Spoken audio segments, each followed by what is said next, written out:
many of you may know, has pretty much always used life history interviews as a research methodology. And anthropologists have published oral biographies of their subjects throughout the 20th century. But I'm looking at how anthropology has studied rather than used oral history. Anthropologists have also had a long interest then in oral traditions and storytelling. And with the turn towards studying industrialized society in the latter half of the 20th century, interest in the practice of history as an ethnographic object has grown.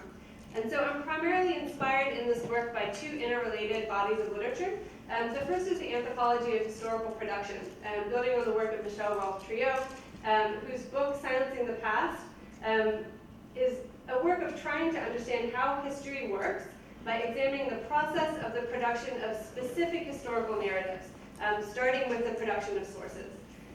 He also asks us to look at sites where history is produced outside of the academy, so acknowledging that school teachers, PBS producers, local historical societies all produce history, and the same as the historians do.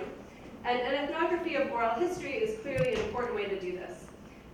Trio asserts, perhaps most importantly, that power is constitutive of the story of history, meaning that power is not something that's sort of outside of the process of making history, but that it's infused into every step of the process.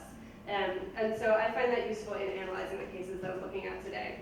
I'm also, and this is the last bit of introductory talk, interested in the anthropology of archives and building off of that work. So there's sort of a trend of reading archives ethnographically and looking at archiving as a process rather than archives as just things or collections of documents.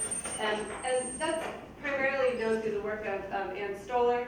And then her students have moved on to an ethnography of archival production and documentation.